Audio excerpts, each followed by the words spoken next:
You're listening to Sox in the Basement, a production of the Broadcast Basement Limited, where every show is 30 minutes of good and comes from a basement bar on the south side of Chicago. Pull up a stool, pour a cold one, and join us right now for Sox in the Basement. Heard everywhere podcasts can be found, and always at soxinthebasement.com. The postseason, the World Series, everything that's happening right now in Major League Baseball has a tie to the White Sox and things they coulda, woulda, shoulda done, but also a little bit of a tie to what they could do here in the next couple of years. The Rangers in, as we're sitting here talking, we're talking before Game 7. I don't know who ended up against the Rangers by the time that this thing airs on Wednesday morning, okay? I mean, I'm rooting for the Phillies. It could be the Diamondbacks. The Diamondbacks, though, we got a guy from that organization with Barfield coming over. We did. A guy who followed what he considered to be a supernatural sign of seeing a White Sox license plate. I know. And that's why he decided to come here. And indicated in interviews since he's gotten over here, things like that there's lots of room and they're hiring people for positions. Like, they're making some changes. That makes me excited. I don't know if the changes will be good and positive, but anytime I hear change right now, I'm a glutton for it, man. I hear anything coming out of that front office that indicates that things are going to be different than the way that they were, I get excited about it. I don't even know if it's good excitement. I don't even know if it's going to make any difference whatsoever. But you definitely needed things done a little bit differently, so I've been excited about that. Right. And the Phillies are a team with a lot of guys that the White Sox should have been able to acquire. I mean, you see that Bryson Stott quote last week, where he says that he was convinced that his best buddy, Bryce Harper, was going to the White Sox that offseason. Like, he was just shocked that he ended up with the Phillies because he just fits so well with the White Sox. Every time I hear something like that and I watch him hit a home run in this postseason, it's just Don't you just want to yank your hair out? And which I don't have the gorgeous flowing mane that Bryce Harper does. If I did, I would never want to yank that out because I'd want to cradle that specimen and make sure that it stayed with me for as long as possible. But at this point, the hair's thinning anyway, so I might as well just lean into it and rip it out because Bryce Harper's on the damn Phillies. And then we, of course, have the Rangers. And I want to get into how the Rangers were built because it was such a quick turnaround.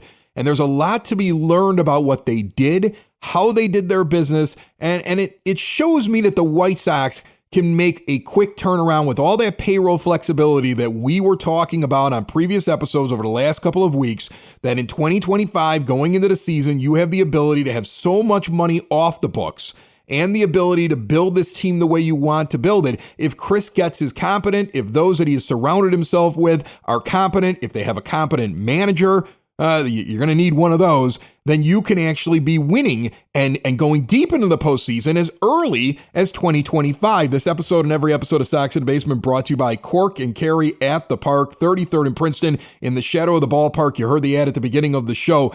They are the place to be pregame, postgame, in-game. And when the season starts up again, I expect to see you all out there. They're also open in the off-season, 2-for-1 burgers when you dine in on Mondays. They have an amazing menu out there, ballpark favorites and award-winning burgers, plus the location in Beverly, Cork and Carry at 10614 Southwestern Avenue, a great place to hang out. I'm actually going to be there tonight. I'm stopping by to see some folks up there. It's an awesome neighborhood Irish bar.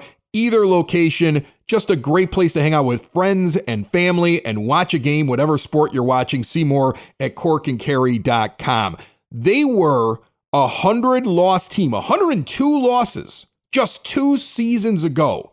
The Rangers. They were terrible. Terrible. When the White Sox traded for Lance Lynn, they were trading from a team that was at the pits. They were done, right? They were in the shortened season in 2020. They're still a last place team. 22-38, that's a .367 winning percentage. So they're bad there. And in 2021, they go 60-102 with a .370 winning percentage. And then in 22, little sign of life, but not a lot, 68-94. That's the 2024 season for the Sox, right? Like that's right. That's the build season that I keep talking about where you're not going to do anything, but who cares about the record as long as the next season, 2023 or 2025 for the White Sox, if we're going to compare these two franchises and how the Rangers turned it around, the Rangers go 90-72. Just miss out on the division on a tiebreaker with the Astros, and then go and handle business in 7 games, beating the hated Houston Astros and are on their way to the World Series. And when you look at how the team was turned around, there are so many similarities, not only to what the White Sox have, but also what the White Sox can do. Again, there is payroll flexibility coming down the line. And I get a kick about the fact that everybody's kind of jumping on a guy who I believe, when I look up his profile, is now at the Big Ten Network, but was working for NBC Sports, which I think that's what, when I look at it, that's what I believe he was doing at the time. And, you know, of course, you get that slant that comes out of there, and was making fun of the idea that Marcus Semien and Corey Seager were signed by the Rangers, saying, is that what you want, White Sox fans? Well, yeah. Because look at how it paid. Yes, 100%. And people are taking the screenshot and just keep putting this guy's like terrible tweet out there and making fun of it. And it's like one of the things that White Sox fans are doing right now. But we said on this show, I remember at the time, I said I would go get Corey Seager, and I'm not concerned about Tim Anderson, because you need somebody to play second, and either Seager or Anderson could play it, but you needed to add something into that team. And I wanted a Corey Seager on this team way back then. And I love what the Rangers ended up doing. Here's the thing. Let's do a quick breakdown here. The Rangers, according to Fangraphs, on their 40-man roster, only 14 homegrown, 10 free agents, 16 acquired by trade. Nobody off of waivers, nobody off of Rule 5. 32 of them are U.S. players. America. It's America's team right there. They got 4 Dominicans, 3 Cubans, and a Venezuelan, and then they have 32 U.S. players. It's America's team playing America's game, going to the World Series to win America's championship right there. I get a kick out of that when I see that breakdown. And I'm not saying you got to fill your team with U.S. players or there's something wrong with foreign players. I just jumped out at me. Not at all, but it is just how very Texas of them. I know. I love it. I absolutely love it. All right. But now let's look at their rotation. We'll get to the rotation because it's the simplest thing to dive into. Looking at their playoff rotation, they got 4 starters right now. Jordan Montgomery, acquired at the deadline this year. Nathan Eovaldi, offseason acquisition this past offseason. Andrew Heaney, offseason free agent acquisition. Both Eovaldi and Heaney, free agent acquisitions in the offseason coming into this year. Max Scherzer's a deadline deal that you only really do because of the DeGrom injury. And he's a lot of money they added on, but that's what he is. And Jake Odorizzi was going to be the plan. He was acquired in a trade in this past offseason. And then don't forget about Dane Dunning, old friend, who they acquired for Lance Lynn, developed further and has been effective at times this year and a good pitcher for them. And John Gray. They've had John Gray for most of the year as well. Yes, exactly. I forgot about him. Nothing on that staff has been sitting around in that system for years upon years being developed. Nothing on that staff. That is a quick turnaround pitching rotation. And not everybody on there is a high-end marquee free agent. Like I know Scherzer and DeGrom, but the other names that I mentioned there, Eovaldi, what is he making? $16 million. Eovaldi he's one of those guys that he's their best pitcher, but he's a guy that as a free agent acquisition was going to come at a reasonable price because of his age, but he's got the pedigree, and when he pitches well, he pitches well. Same thing with Gray, same thing with Heaney, same thing with Odorizzi. I mean, these are mid-level starters, and then they make the splash for Scherzer and DeGrom, and Max Scherzer is on the end of his run here, and Jacob DeGrom didn't do anything for them, so you can't even say that spending $40 million on DeGrom really moved the needle for this team because he made, 2 starts? Yeah, in fact, as we're talking here, people are going to say right away, well, look at all the money that they spent. In 2022, the White Sox payroll, according to SpotTrack, $203 million. And last year in 2022, the Rangers were further down the list. White Sox were 7, Rangers 15, with a $150 million payroll. That's with Seager and Semien on the roster already. Yes, they're already on the roster. That's the point I want to make here. Now, the payroll's big this year, but you picked up the $40 million Scherzer deal halfway through the year, and you signed DeGrom. You didn't need to do that, okay? So, yeah, they come in this year at $250 million. They added $100 million in payroll, but a lot of that is just in those guys alone. $83 million for 2 pitchers, and there's no way that every team is going to do that, and the White Sox shouldn't do that, right? Right. But if you take that off, they would have a lower payroll than what the White Sox had in 22. The Sox trimmed payroll. The Sox only came in at 162 when the whole season was over this year. But if they stayed at the level they were at being competitive in 2022, they easily match or even exceed the Rangers if you take those pieces that they didn't really need. The Rangers didn't need DeGrom in the end. Scherzer is like I don't know, the cherry on top, right? The experience, he pitched Game 7. I still think they win Game 7 without him, though. Look at the outpouring of runs that they put on the Astros. And just say, their lineup right. wins that game. Right. Okay. So here's the thing. I think that it's very easy for the White Sox, especially with the payroll flexibility, to follow the Rangers' path here. Because not only did I just point out that all these pitchers are recent acquisitions that you were able to get mainly through free agency and some via trade. And you were able to do a lot of it just this past offseason when they said we're going to increase payroll, which mirrors the White Sox having all that payroll flexibility they're going to have heading into 2025. But if you look at their starting lineup here, their main lineup in the postseason, and the guys that are on the postseason roster, this is not a team filled with guys that were on the team for a long time that you had to bring along. This is a team filled with free agent acquisitions, a couple of minor leaguers that I think mirror Colson Montgomery and some of the other guys that are going to be floating up from the system in the next couple of years, being ready by 2025, and some really smart pro scouting. And we're getting into that next. Rick Zemar sitting down here. He's on the Broadcast Basement On Demand Radio Network. What's up, buddy? How's it going? Thanks for inviting me again. You're a busy guy right now. You got a lot going on. It's super busy. You're in your busy season. And it's off season for the White Sox, and it's on season for Butch. And the main thing you do is help businesses, small and big, with their health insurance, right? For sure. And the fourth quarter is usually when the renewals are coming in. They're trying to plan for the new year, and a lot of businesses feel stuck, right?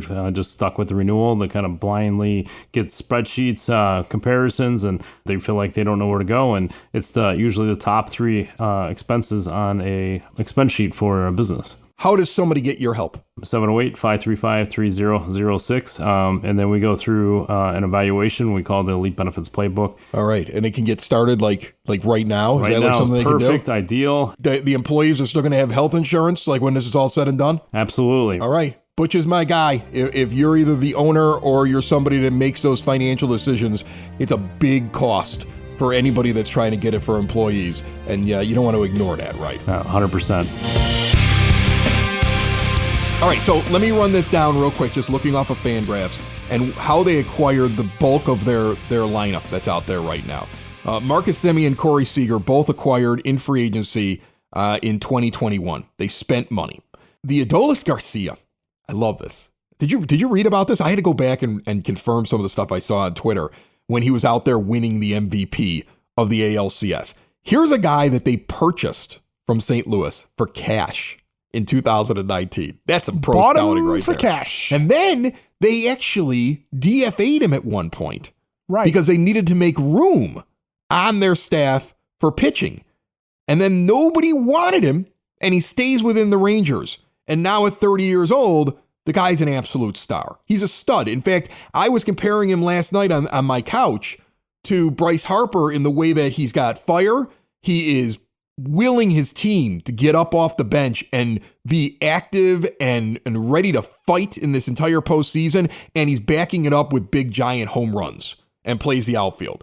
And to be honest with you, he's more valuable in terms of the amount of games that he generally plays in a 162 game schedule than what Harper was this year. I mean, I could just look at my fantasy baseball league and see the numbers he put up and how available he was compared to Harper. I mean, that's a baller right there, but that's a guy who they had to identify with their pro scouting. And then when you look at the rest of this team, there are some guys that came up through their system. Josh Jung. Yep. Yeah, that was a high draft pick for them. Evan Carter. But we have guys like that are arriving here very soon, don't we? We have Colson Montgomery, who a lot of people think is going to be one hell of a ball player that's going to be getting here. Brian Ramos might actually be a guy that you're going to see every day out there playing for the Chicago White Sox. They have that kind of talent already within the organization that's young, that's joining this team. Plus, don't forget Luis Robert Jr. already sitting out there, who's going to be a part of this team. So you have pieces already, But the free agency pieces, those are the things you got to go out and add on to your team in the next couple of years. You see Nathaniel Lowe, who's their first baseman, acquired in a trade with the Rays after the shortened 2020 season. They went out and got Mitch Garver in a trade from Minnesota this past offseason. They went out and got Jonah Heim in a trade February of 21. These are guys who were acquired, brought in on deals. They scouted, they identified that they had a role to play on their team, and they brought them in within the last couple of years. And they are part of this team that's out there right now going to the World Series. My point is, the Rangers spent money, but didn't overspend if you take out those two crazy pitching contracts of Scherzer and DeGrom that were unnecessary in my mind when you look at how this team performed otherwise this year and how few games those two guys actually contributed to the Rangers 162 and their postseason. Unnecessary money. Take that out. The White Sox have the means to go out and spend the money in free agency to build a team just like this. They have a couple of guys in their system that would fill in spots just like the Rangers had over the last couple of years. And they only need now competent front office leadership and good scouting, especially pro scouting, to identify players they're going to sign in free agency or acquire via trade. It's right there for you. It's just how competent is the front office? Well, and to your point about some of this stuff too, right? Nate Lowe is brought in, and it's not like the Rangers didn't have other first basemen in his way, right? But he's brought in as a guy that the Rays had given up on a little bit. His knock was he didn't maximize his power enough, and he struck out too much, right? And he's become a very serviceable player for the Rangers, if not one of their better hitters. Adolis Garcia, again, identifying a guy that has something that other teams aren't seeing. Dane Dunning. Let's talk about the fact that Dane Dunning is traded from the White Sox, where he's not immediately anointed as a long-term starter. They've used him in the bullpen. They've used him to start. They've used him however they saw fit, but they didn't just sit there and say, this was our big trade. This is our big Lance Lynn trade. We've got it. This guy's the next big thing. They just thought he was going to be a useful guy. And when it comes to the catchers, Jonah Heim, Mitch Garver, then they had Sam Huff, who is still on their roster, but was one of their high draft picks and a guy that they had high expectations for behind the plate. So what you have is two starting catchers, and they don't care about that because they're creating some redundancy where Mitch Garver's bat can be in the lineup in other ways. And all of that with mixing in some draft choices, mixing in some young guys that come from their system. And it's how you build a baseball team, right? That's just, simply put, this is how you build a team. You build it by sitting there saying, we have more starters than we need to have. We have talent on top of talent because we know we're going to see who works out in the end. I guarantee you they don't go for Mitch Garver if they think Jonah Heim is really, really what Jonah Heim is, which is one of the best offensive catchers in the league right now. Yeah, but they hedged their bet, and that's what you need to do. And that's what you need to do. That's the problem with the White Sox, isn't it? It's like, we've got a guy we think is going to be a good right fielder this year. Oh, do you want to sign any other right fielders? Well, maybe a couple to minor league contracts, but nobody that we actually think is going to be talented. That's the problem. It's Oscar Colas. We've got this guy. We don't need to worry about that position. There is this perception, this wrongful perception that some teams like the White Sox and some fans have, which is, you've already got that position filled. We can't be blocking anybody. No! You want competition on your team. You want guys on your bench who are angry they're not on the starting roster. You want guys in AAA fighting to get up there who are ticked off that they're not playing. You want motivation. You don't want somebody sitting there saying, well, they've already kind of penciled me in there. I don't know if I'm going to do well, but I feel real confident about it. And when it doesn't work out, there's no other option. You don't want that. That's not how teams win. That's the White Sox way. The White Sox way is everybody stay healthy and have a career year.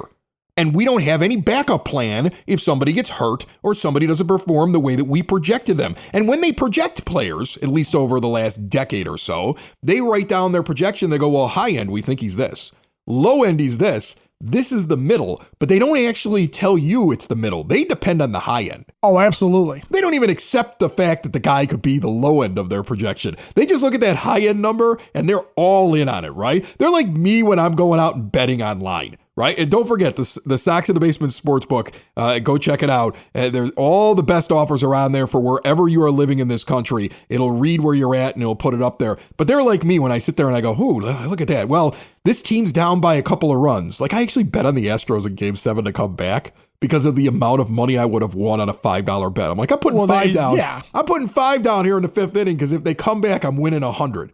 But the White Sox look at those odds and go, well, there is the possibility I could win the 100, and they put everything in on it, right? And then it doesn't work out for them. And that's what Chris Getz has to be different at doing, and that's what this front office has to be different at moving forward. Well, and signing Corey Seager and Marcus Semien, knowing you have Ezekiel Duran, who could be a starter on a lot of teams. Yes. Josh H. Smith, who actually could be a starter on a lot of teams.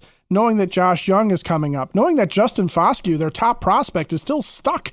He's blocked, right? Yes. But you're going to win a World Series, so do you care that Justin Foscue is blocked? Who cares? What did they have? What did the White Sox have going on in 2005? Did we have guys that were blocked? Of course we did. Yes. Brandon McCarthy. Oh, we got to get this guy up here. Brian Anderson. He's going to be a star. Turns out, not so much for either one of them. That didn't really work out for either one of them, did it? But the thing was, what if we were relying on those guys in 05? You think that you're hoisting the trophy? No, you're not. Oh, yeah. You're hoisting the trophy with Brian Anderson over Aaron Rowland?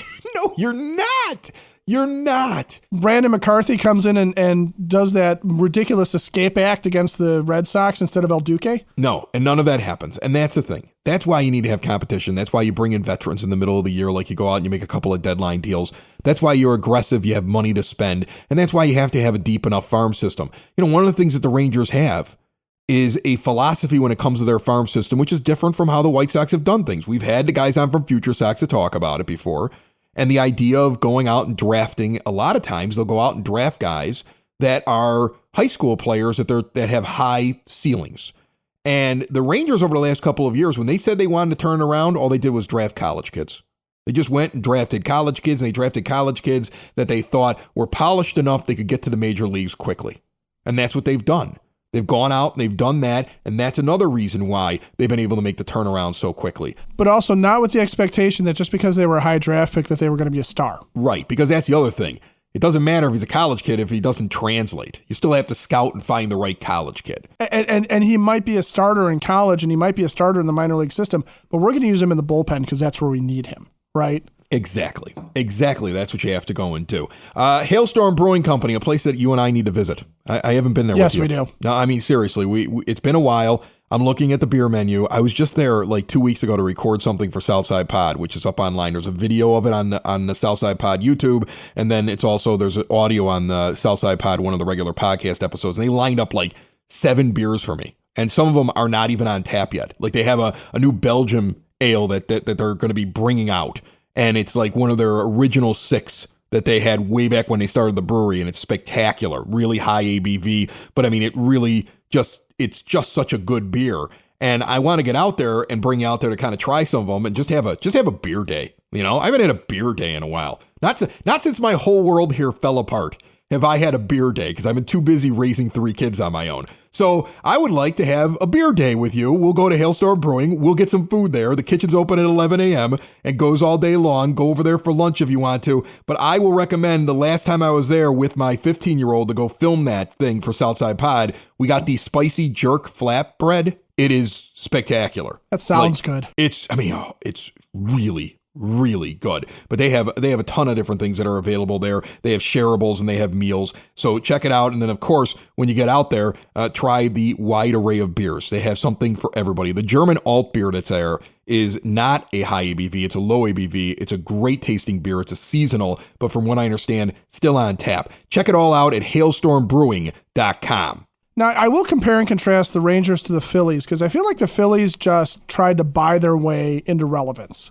Yeah, but I'm fine with that. I wish my owner would buy his way into relevance. I know, that would be lovely too. But I mean, Harper, Turner, Real Muto, Wheeler, Castellano, Schwarber, all over $20 million base salary, right? That's a lot of money for a handful of guys on your team. That's a lot of money. That's not even including Taijuan Walker, who's not exactly the most useful guy at 18 mil, or Scott Kingery, who's completely worthless at 13 mil. They spent a lot of money, but you know what? They went about it a different way. Like, here's the thing. I look at the Rangers, and that's why I brought them up at the beginning of the show, because I feel like even though there's a bunch of guys on the Phillies that I would love to have seen on the White Sox over the last couple of years, the past is the past, and that's over.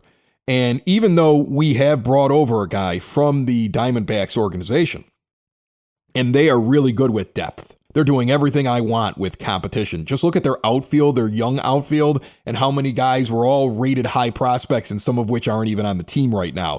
And you know, Zach Thomas comes up with that big home run late in one of these games in the series in the NLCS. He didn't even start that game because they're using their guys in roles that make the most amount of sense to go out and win, instead of just forcing them in there and saying, well, that's our guy. Let's see if he does well. He's projected real high. But I think the Rangers, to me, makes the most amount of sense just because you see what they did in the last 2 years, right? I mean, the Phillies went about the idea of get the checkbook out and start purchasing your team. And I don't know if we'll ever get that with Jerry Reinsdorf. You know, if we had somebody coming in from the Phillies organization instead of coming in from the Diamondbacks organization, I'd be nervous because I know that doesn't match up with Jerry. Right. And that's part of it too, is that, you know, we can sit here and say Bryce Harper would have made a huge difference for the White Sox, but that's the only big money guy. I mean, Trey Turner would have been nice too. Oh, I wanted Trey Turner so badly. Right? I remember that, how much I wanted Trey Turner, and everybody's like, what do you need Trey Turner for? You got Tim Anderson. I'm like, Trey Turner is a superstar. Was a terrific second baseman for the Dodgers when he was there too. So much better than Tim Anderson. Okay? I know you love Tim Anderson, but just an absolute superstar because of the defense and the way he does everything. Even that beautiful slide when he comes into any base he comes into. The gift that to end all sliding gifts. Right. I mean, like that's the guy right there. You could, you know, and that's what's funny. I think my big prediction for TA is that when he leaves this team, which I think could be as early as in the next couple of weeks. Okay. I don't know what they're doing here, but it just doesn't seem to make a lot of sense to use that money when you don't know what he's going to do this year, and you can just use it to acquire pieces that you want right now and start building like the Rangers did. But when he leaves, I think there's a great possibility wherever he goes, he's a second baseman. He's more valuable as a second baseman. Everybody really watched him in the World Baseball Classic do it. He seemed to be willing to do it for any team except for his team that he was drafted by. Like, I guarantee he goes to another team, he's not going to complain about it one bit moving to second base. Well, Marcus Semien didn't. When Semien went from the A's over to the Blue Jays and really, you know, his career started to blossom, he went to play second base. Yeah. He was blocked there by Bichette. So, you know, Trey Turner was the same way. He got traded away from the Nationals. He wouldn't played second base. He would have played second base for the Phillies if that's what they needed him to do. I do wonder if Rick Hahn, you know, retconning everything, if Hahn had gone in the offseason and said, look, we got a chance to sign Trey Turner. We got a chance to sign Dansby Swanson. Tim, will you move to second base? Well, maybe we'll sort this out in spring training, see who's more comfortable over there, give you guys both a shot. I'd like to think that TA would actually do it. See, I don't think so. And I have no basis on it except for the fact that I don't know. He's always given off the vibe that that's his place where he plays. Like, he plays short. That's what he does, right? Like, I mean, it always seemed like there was a block there. Because think of all the middle infielders that have been available in free agency over the last 3 years. And we just talked about it. You got Semien, you got Seager, you got Turner. There were more. Dansby Swanson. There were so many of them over the last couple of years. Now it's all dried up. There's not really a lot available this offseason. But the last couple of years, it was there. And this team had such a glaring need at second base. And like some of these guys that they could have gone out and signed were better defensive shortstops than Tim Anderson by far. So you're telling me that they never even considered the idea? Because I would think that the reason they didn't go sign any of these guys and they wasted a ton of money on relief pitching and things that didn't make any sense to put all that money down on was because they couldn't convince their star that they had built all of their stuff around. I mean, all their marketing, everything they were doing, their charity work, everything was built around their shortstop, their star, their homegrown star. I don't think they felt they could move their star to second base.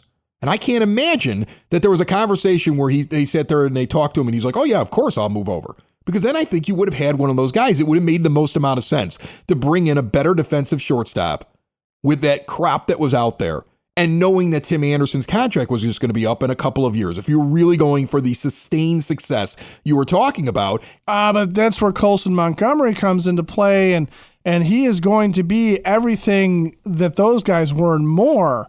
And because he only has the highest end of his possible ceiling. He doesn't have a floor.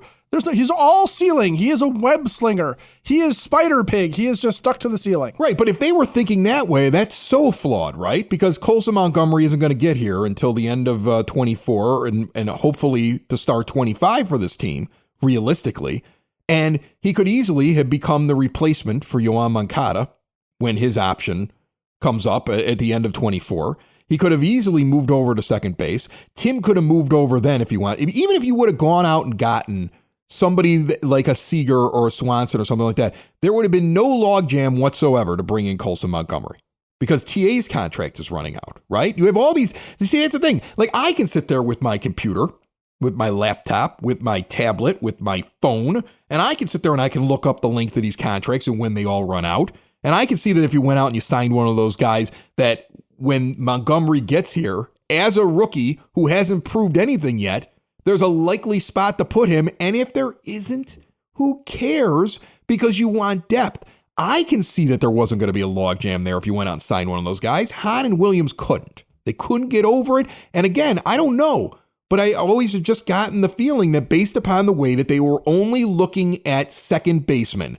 and not at middle infielders that were talented that could play both positions is because their shortstop wasn't going to move. That's just me looking at something from the outside in and saying to myself, why wouldn't you consider all these players? There has to be a reason for it. And it has to be, in my mind, because he was always going to be the shortstop, whether he expressed that to them or they felt that that was where he was supposed to be because they believed in him so much. Even if the metrics said that he wasn't the best guy to be there, if you would have been able to go out and pick up one of these guys. That's how I've always kind of viewed it when I've looked at it. I don't know. Maybe I'm just a crazy person with a tinfoil hat, but it just seems like every time we have a tinfoil hat theory, 2 years later, it's proven.